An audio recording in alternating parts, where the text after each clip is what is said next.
Welcome to the Agents Lounge podcast, where we talk all things real estate with the industry's top performers. Join us as we dive into the inspiring journeys of successful agents and uncover the secrets to their success. Whether you're a seasoned agent or just starting out, we got the tips and tricks to help you navigate the world of real estate. Brought to you by Airtegrity Comfort Solutions. So grab a seat and join us in the Agents Lounge.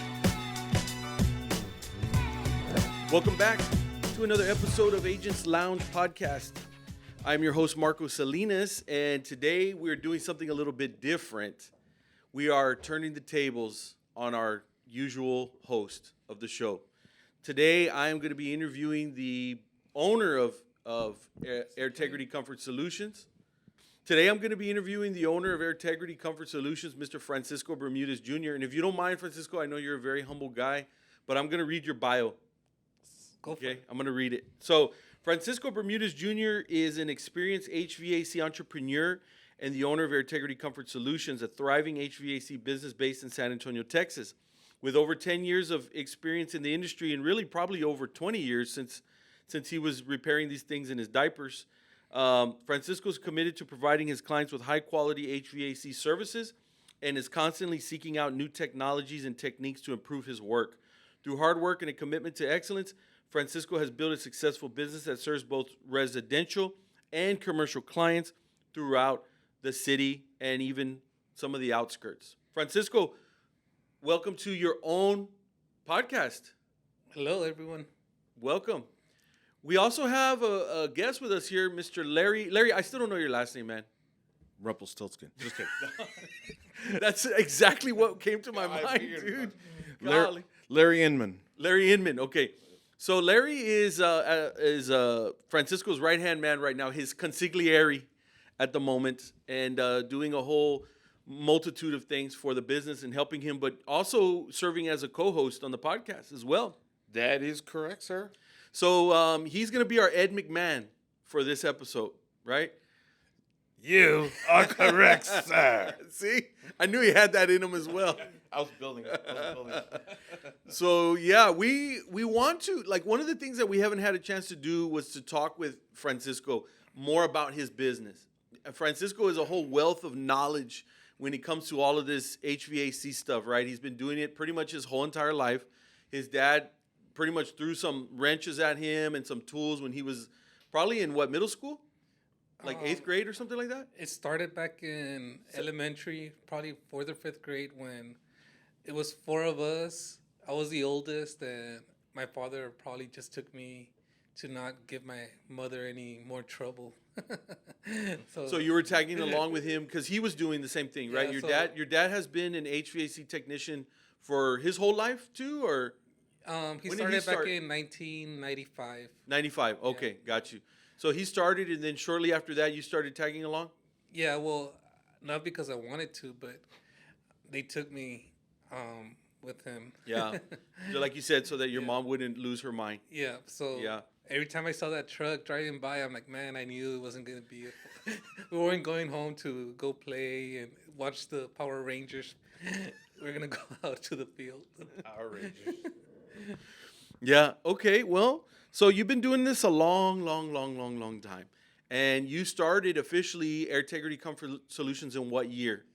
We started in 2016 here in San Antonio. Okay. Now tell us a little bit about your background, because you were not always doing this professionally. You had a different career, right? Yeah. Tell us about, like, after high school, you went to college where? Yeah, so I graduated from Our Lady of the Lake. I wasn't planning on going to college because I wanted to continue the family business. But I got a soccer scholarship, and that's how I went into college. After college, moved back to Brownsville for about 4 years. I worked at the local utility company there. Okay. It was fun, but I still wasn't what I enjoyed doing. I hated being in the office. I hate being in front of the computer. Yeah. And it was very difficult for me. So I did that for 3 years, and then I thought teaching was going to be fun, engaging, building the future for the leaders. Yeah. For the next generation. The young leaders. Yeah. And I was shocked that it wasn't what I expected.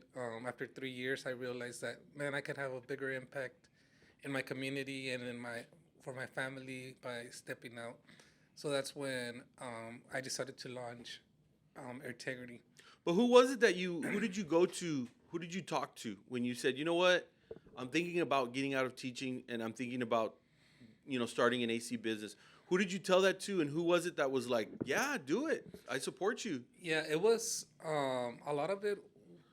I started doing some jobs in the summer during while I was a teacher, Okay. and I kind of figured out then that, man, like, I saw that there was a lot of bad work being done throughout the city, or some of my friends were being quoted certain jobs like that were super expensive, and then they would show up and do the work, and it's like they paid $5,000 for worth of work, and then they didn't do what they were quoted. So Yeah. and then also contractors not doing what they were supposed to. Some of them were ripping people off, like bad customer service, not standing by their warranty. So I kind of had an idea that, you know what, I really believe that we can build something here in San Antonio with the service industry. So you saw an opportunity. You could tell that there was some shoddy work that was being done, and you saw that people were also paying a lot of money Yeah. for shoddy work, right? Yeah. And you were always taught to do, high quality level work. Is that something you learned from your dad? Is that just a cultural thing? What do you think? I think from what I remember is you would call me to take a look at your AC because it wasn't working, and you had paid somebody $1,000 to clean your AC. And the first thing I looked underneath the AC unit, which is a closet, and you really don't have access to it. And they were like, well, it's still real dirty. Like, nobody cleaned it. They probably just sprayed a little chemical out there, but it's still real dirty.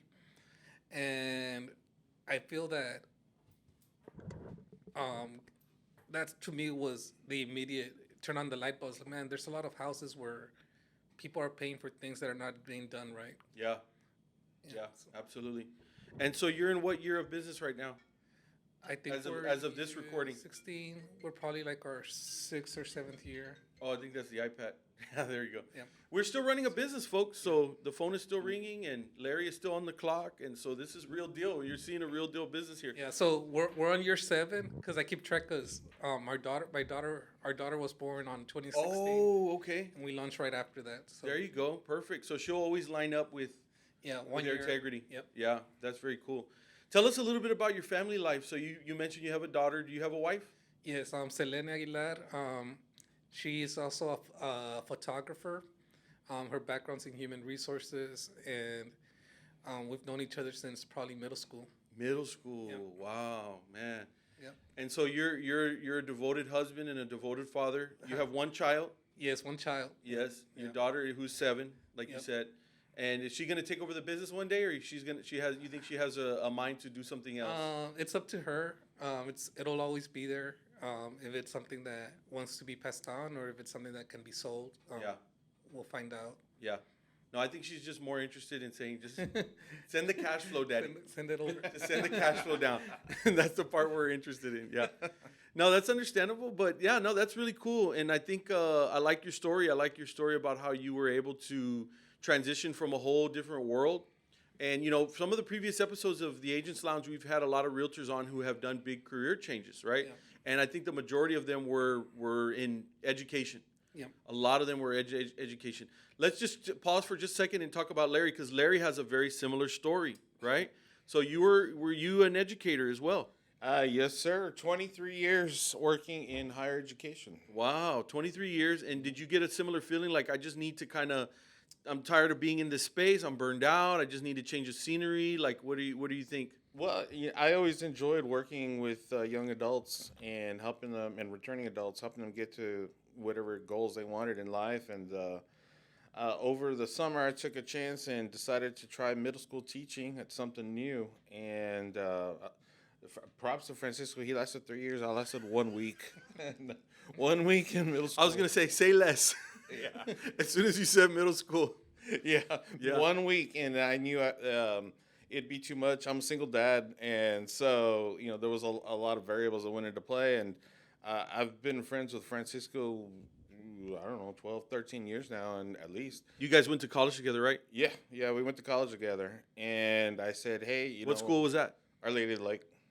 You gotta put that out there. Yeah. You guys put a lot of money into that place, so we gotta put that out there. Go Saints. Yeah. Yes, sir. We Uh-huh. got the both pride got- of the West Side. Yes, sir. We both got our master's degree from there, and I did a lot of group work with Francisco. He owes me a few, you know. And I just said, hey, you know, I need to do something different. You know, I got a lot of experience, and here I am. Very nice. Very cool. So yeah, I mean, sometimes we get in those situations where, you know, we're just not feeling it anymore, right? And we need to change the scenery. Yeah. It's never easy to take that leap into the unknown, and especially when you're jumping into starting a new business, because there's a whole lot that goes into that. And in the early days, it was basically just you, right? You were the only one. Did you have any helpers at all from the start? I mean, it was only me, and every once in a while when I needed help installing equipment, I would get somebody to help me. Okay, yeah.